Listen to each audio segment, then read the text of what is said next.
tous, je suis Thomas, spécialiste produit chez Criteo sur toutes nos solutions d'omnicanalité.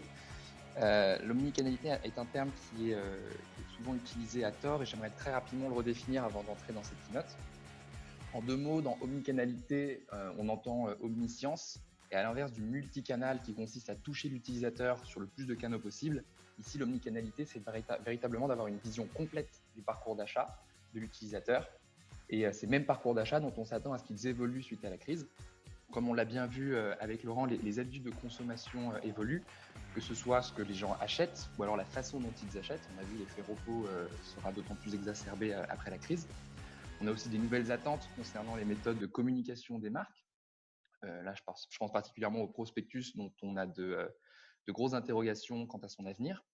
Et enfin, la pertinence de la pub, qui est un sujet qu'on connaît tous très bien avec la montée des adblocks. Toutes ces notions, elles s'articulent selon moi autour d'un thème commun qui est cette fameuse omnicanalité, qui est la capacité à faire le lien entre les mondes physiques et digital, à connecter les parcours d'achat, à comprendre tous les historiques d'achat afin de faciliter le premier achat dans le cas d'un prospect ou alors d'inciter au réachat dans le cas d'un client existant, le tout via une expérience utilisateur à travers la pub qui soit ultra personnalisée, donc ultra pertinente. Ce sont toutes ces questions que j'ai abordées avec pas mal d'annonceurs pendant le confinement à l'occasion de différentes tables rondes. Et à chaque fois, j'abordais ces notions à l'aune de deux questions qui sont celles auxquelles on va répondre aujourd'hui. Comment réduire l'impact de la crise et en particulier l'impact de la fermeture des magasins et comment accélérer la reprise de l'activité en magasin une fois que ces derniers vont réouvrir.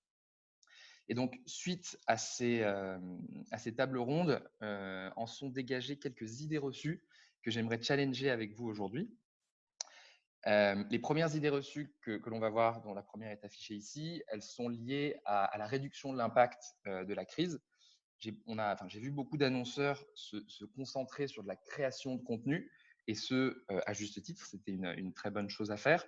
Mais beaucoup ont malheureusement délaissé les stratégies d'audience sous prétexte que le trafic web explosait, que c'était du trafic, on va dire, naturel, pas du payant, et qu'avec les difficultés qu'ont rencontrées beaucoup d'enseignes avec les logistiques impactées, il n'était pas raisonnable de mener des campagnes de conquête de trafic, vu qu'il était impossible de suivre la cadence des commandes.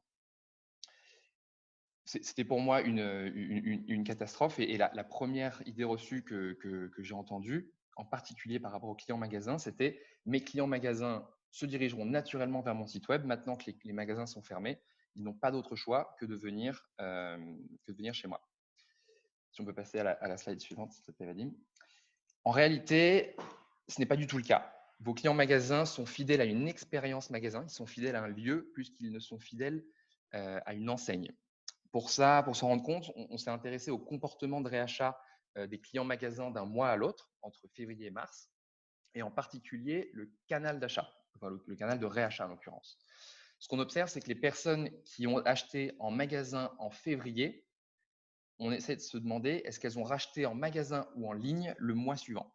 Et ce qu'on observe, c'est qu'en 2020, les clients magasins du mois de février rachètent 2 fois moins en magasin en mars, ce qui est attendu vu que les magasins ont fermé. On pourrait donc penser de façon assez légitime que les clients magasins n'ayant plus le choix allaient finir par acheter en ligne chez la même enseigne, mais ce n'est pas du tout ce qui se passe. On a seulement une hausse de 5% des clients magasins du mois de février qui ont fini par acheter en ligne sur la même enseigne au mois de mars. J'aimerais illustrer cette notion avec un exemple personnel. C'est comme ça que ça m'a mis la puce à l'oreille. On a parlé de cosmétiques tout à l'heure avec Laurent. Ma copine, par exemple, a l'habitude d'acheter chez Marionnaud et Sephora en magasin, tout simplement parce qu'elle a une attache émotionnelle avec Marionnaud, parce que c'est la première marque qu'elle a découverte, et Sephora, parce qu'on a un Sephora en bas de chez nous, et toutes les raisons que vous connaissez de l'expérience magasin, à savoir des échantillons, des conseils, etc. Ce qui s'est passé, c'est que quand la crise a explosé, elle ne s'est pas du tout reportée naturellement sur les sites de Sephora et Marionnaud.fr. Au contraire, ses habitudes de consommation en ligne sont fondamentalement différentes de ses habitudes de consommation en magasin, parce que ce ne sont pas les mêmes attentes. En ligne, pendant le confinement, elle a visité des sites qu'elle a découverts sur Insta via des influenceuses, ou alors elle est allée sur Amazon parce qu'elle avait besoin d'être livrée très rapidement, et avec Prime, c'était chose faite, alors que c'était plus compliqué avec Marionnaud et Sephora, du moins au début de la crise. Voilà, donc c'était pour bien illustrer cette notion qu'un client magasin n'est pas la même chose qu'un client online. Un client magasin a l'habitude de racheter en magasin et il n'achète pas en magasin pour les mêmes raisons qu'il achètera en ligne. Donc, il ne faut pas s'attendre à ce que naturellement, ils viennent sur votre site. Il était donc ultra important de mener des stratégies pour cibler ces audiences. La deuxième idée reçue sur laquelle j'aimerais revenir, c'était mes clients à forte lifetime value, donc ceux qui achètent beaucoup sur ma marque, me sont fidèles par nature. Encore une fois, c'est faux. Ce qu'on observe, c'est qu'en analysant le taux de réachat d'un mois à l'autre sur la même enseigne ou alors chez un concurrent, on peut se rendre compte qu'en comparant ces taux en fonction du nombre d'achats passés, on voit que plus la lifetime value est élevée, plus un client a tendance à racheter sur la même enseigne, mais aussi chez ses concurrents. Donc, si on peut en déduire que les meilleurs clients sont aussi les plus fidèles, on se rend surtout compte qu'en réalité, il s'agit des plus gros acheteurs sur Internet et les gros acheteurs sont aussi les plus opportunistes. Je suis bien placé pour le savoir, on a beaucoup d'annonceurs pure players qui mènent activement des campagnes de conquête ultra agressives. Il suffit juste de brancher sa télé pour voir que plus de la moitié des publicités sont des pubs de sites Internet.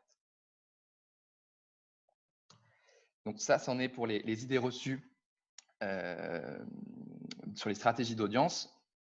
Et ça m'a amené à mettre en place un plan d'action pour ces mêmes enseignes omnicanal, dont la première phase assez naturelle était ce qu'on appelle le store to web, qui consiste à court terme à réduire l'impact de la fermeture des magasins en dirigeant les clients et les visiteurs de magasins vers les sites web, chose qu'ils ne font pas naturellement, et à cibler les clients à forte valeur ajoutée afin de leur faire découvrir le site.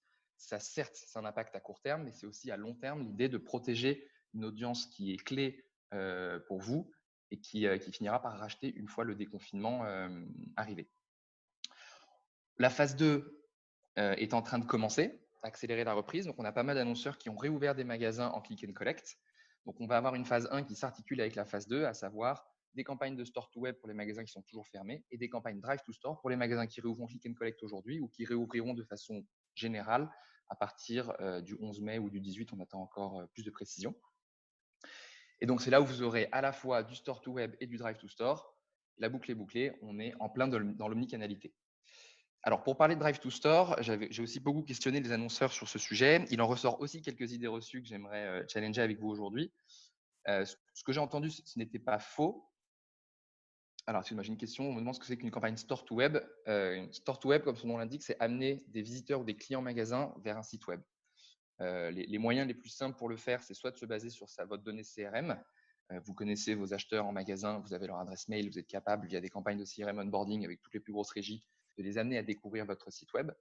Une autre façon de le faire, si vous n'avez pas accès à votre data CRM ou alors si vous n'êtes pas à l'aise à l'idée de la manipuler, vous pouvez utiliser la géoloc qui vous permet de comprendre quelles sont les audiences de visiteurs de vos magasins avant le confinement afin de leur faire découvrir votre site web. Donc ça, c'était pour le store to web. Pour ce qui est du drive to store, j'avais quelques idées reçues à revoir avec vous. La première était qu'on me disait souvent, le drive to store, non, si tu veux revenir, Vadim, s'il te plaît. Le drive to store repose sur la géolocalisation pour toucher mes zones de chalandise. C'est vrai, mais pas que. Le drive to store, c'est la capacité à amener un utilisateur en magasin dès lors qu'on a compris qu'il avait des velléités à acheter dans ce même magasin. Et ce sont des choses que l'on est capable de connaître via différents moyens. On peut le savoir via vos fichiers CRM. Vous connaissez très bien vos clients, vous savez ce qu'ils achètent et vous savez où est-ce qu'ils ont acheté. Je vous invite à vous baser sur ces mêmes fichiers pour reprendre la parole auprès de ces mêmes clients et les amener vers les magasins dans lesquels ils avaient l'habitude d'acheter et ces magasins qui réouvrent. Il est important de communiquer là-dessus. Vous pouvez aussi vous baser sur des intents qu'on est capable de relever sur les websites. Toutes les personnes qui, par exemple, naviguent sur des fiches de Store Locator, qui regardent la disponibilité d'un produit en magasin, qui ont déjà entrepris du click and collect, autant d'indices qui nous permettent de dire que certes, il s'agit d'un utilisateur web à l'instant T, mais c'est quelqu'un qui prépare un achat futur dans un cadre repos. Donc, le Drive to Store, ce n'est pas que de la géoloc. Utilisez bien aussi les intentions d'achat que vous êtes capable de relever via vos sites ou alors via vos bases CRM. Pour ce qui est de la deuxième idée reçue, j'ai souvent entendu dire aussi que le Drive to Store, c'était du mobile par nature et aussi du temps réel, on y reviendra. Certes, par définition et par la notion même de géolocalisation, on est capable d'identifier un device ID, mais un device ID n'est d'un identifiant publicitaire qui ne permet que d'identifier un smartphone afin de le cibler en milieu applicatif. Vous perdez donc énormément de possibilités de reach. Vous avez aujourd'hui beaucoup de solutions qui sont capables de faire le lien entre ce device ID, donc ce smartphone, et tous les autres devices qu'utilise un internaute sur Internet. C'est le principe du cross-device qui est d'autant plus pertinent quand la publicité est asynchrone, c'est-à-dire quand elle n'est pas en temps réel. Le temps réel a ses vertus, mais là, le fait de faire une publicité, pas au moment où l'utilisateur est à côté de votre magasin, mais à un moment qui est plus opportun, a aussi ses vertus. Si vous êtes capable de savoir que quelqu'un travaille à proximité d'un de vos magasins en ayant géolocalisé son mobile, il est pertinent de le recibler le soir même quand il est chez lui et qu'il n'est plus à côté de votre magasin, sur sa tablette, dans son canapé, en train de regarder un article sur le Figaro et de lui proposer une expérience Drive to Store en lui signalant à 200 mètres de ton lieu de travail existe tel magasin qui est ouvert avec telle recommandation de produits en promo qui, on est sûr, t'intéresseront. Voilà, donc c'est pour les idées reçues autour du Drive to Store. Et donc, pour poursuivre, maintenant, j'aimerais vous parler donc voilà, parler justement de ces use cases qu'on est capable d'activer avec le Drive to Store. Ils sont au nombre de 2. J'ai distingué ici entre ce que j'ai appelé prospectus, qui va être très upper funnel, qui va être du nouveau client. Donc, c'est la capacité à amener en magasin avec le Drive to Store des non encartés. Ces dynamiques, elles sont très pertinentes parce qu'on est capable de cibler des purs prospects en phase de considération. Ce que j'appelle en phase de considération, ce sont des personnes qui, soit pendant le confinement, ont montré de l'intérêt pour une catégorie de produits sur Internet, soit avant le confinement, qui ont visité des magasins dont on sait qu'ils vendent des catégories de produits, qui nous permettent de dire qu'ils seront intéressés également par ceux que vous vendez. Donc, on sait, soit parce qu'ils naviguent sur des sites sur Internet en ce moment, soit parce qu'ils ont visité des magasins par le passé, qu'ils seront intéressés par vos produits. Et si aujourd'hui, avec le confinement, on est capable de géolocaliser leur position, leur maison concrètement, étant à proximité d'un de vos magasins, il est ultra intéressant de leur signaler que ce magasin existe à côté de chez eux et qu'ils vendent des produits qui sont susceptibles de vous intéresser. Ça, c'est pour la partie vraiment pure prospect, des gens qui ne connaissent pas votre marque. Non, excuse-moi, j'ai pas fini. On peut aussi cibler des prospects du site susceptibles de visiter un magasin. Donc là, voilà, c'est ne pas faire que de la géologue, c'est aussi se baser sur ce que vous connaissez grâce à votre site. Donc, ce sont soit des gens qui ont visité votre site et qui sont géolocalisés à proximité d'un magasin, soit ce sont des gens qui visitent votre site et qui ont récemment dénoté une intention d'achat en magasin via, par exemple, la visite de la page du Store Locator ou toute autre page qui dénote une intention d'achat en magasin. Et donc, pour ces audiences très haut de funnel, on propose de leur montrer des promos de votre magasin, de ne montrer que les promos disponibles dans le magasin, au prix de ce magasin, tout en se basant sur l'historique de navigation de ses utilisateurs. Donc, on sait qu'un utilisateur qui regarde de la télé sur Internet sera intéressé par de la télé en promo chez Conforama si ce Conforama est à côté de chez lui. Alors là, je me permets un très rapide coup de projecteur sur Criteo. On est très connu pour nos bannières, on va dire, performance, très focus produit, qui, on ne va pas se mentir, ne sont pas très jolies. Mais il est important que vous sachiez qu'on a fait l'acquisition d'un studio qui nous permet d'aller beaucoup plus loin sur des sujets branding. Et pour moi, le Drive to Store, dans un cadre de prospection, a trait à ces notions de branding. Si vous arrivez avec vos smartphones à prendre les 2 QR codes en haut à droite et en haut à gauche, vous aurez une démo des bannières Decathlon et Conforama qui ne sont que factices, mais que j'ai pu créer pour ce webinaire. Et l'idée, c'est qu'on peut utiliser des éléments branding de l'annonceur, continuer à recommander des produits personnalisés en fonction de la navigation de l'internaute, afficher de l'information pertinente pour le Drive to Store, que ce soit l'adresse, l'horaire, des promos, un message, des services, tout ça propre et dynamique à chaque magasin, et à travers une expérience de publicité immersive qui sont ces nouvelles bannières qui diffèrent drastiquement de ce que vous avez pu connaître préalablement. Vadim, si on peut changer. Donc voilà, ça c'était pour la partie prospectus. Après, ce que j'ai appelé la partie drive back to store, c'est une façon assez filoute en fait de parler de retargeting de clients magasins. L'idée est de ramener dans vos magasins des habitués pré-confinement. Là, je pense aux visiteurs magasins avant le confinement. Je pense aux clients magasins avant le confinement, ou alors je pense à des clients du site susceptibles de visiter un magasin. Même logique que précédemment, sauf que là, on se concentre sur des clients et non pas juste des prospects du site. Ce sont des gens qui sont à proximité de vos magasins ou alors qui ont démontré une intention d'achat en magasin. Même logique, on leur pousse une recommandation de produits personnalisés et on les amène en magasin avec des bannières optimisées et des algorithmes optimisés pour le Drive to Store.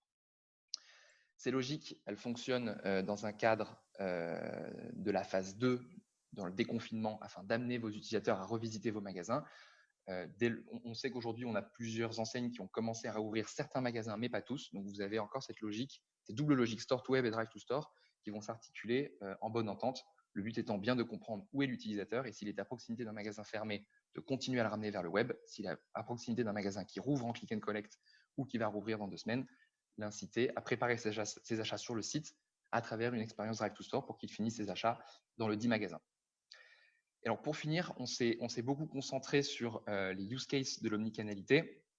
J'aimerais rapidement terminer cette keynote en se concentrant sur la techno derrière tout ça. J'ai pas mal opposé multicanalité et omnicanalité, où la multicanalité consiste à toucher l'utilisateur sur le plus de canaux possible en espérant qu'un des canaux finisse par le faire convertir. En réalité, l'omnicanalité, c'est la capacité omnisciente de tout voir et de tout comprendre, de tout analyser, afin de comprendre quel est le canal préféré de l'utilisateur. Il est important, quand vous avez un internaute qui prévoit de préparer son achat en ligne, donc un repos, de capter ses intentions sur le site afin de ne plus l'orienter vers le site, mais au contraire de lui proposer une expérience drive to store. Et donc, une vraie stratégie omnicanal est capable de comprendre ce canal préféré afin d'inciter l'utilisateur à s'y rendre et faire cela via une expérience publicitaire unifiée. Une expérience unifiée, c'est prendre en considération tout ce qu'on sait de vous en ligne et en magasin, de votre historique d'achat et de vous pousser au réachat en fonction de ce qu'on sait de vous par le passé. Pour finir, le secret derrière tout ça, ce n'est qu'uniquement, ça a l'air simple dit comme ça, mais ça ne consiste qu'à connecter cette donnée et à l'enrichir. Historiquement, les régies publicitaires du retargeting avaient de la donnée first party en se positionnant, en se basant sur les tags qu'on avait sur les sites des annonceurs qui nous permettent, grâce au comportement d'achat et au comportement d'achat sur les sites, de prédire un futur achat web.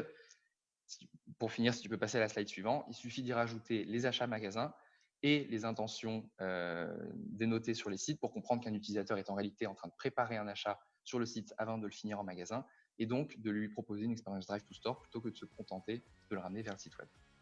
Voilà, c'était les secrets de l'omnicanalité. Si vous avez des questions, j'y répondrai avec grand plaisir plus tard.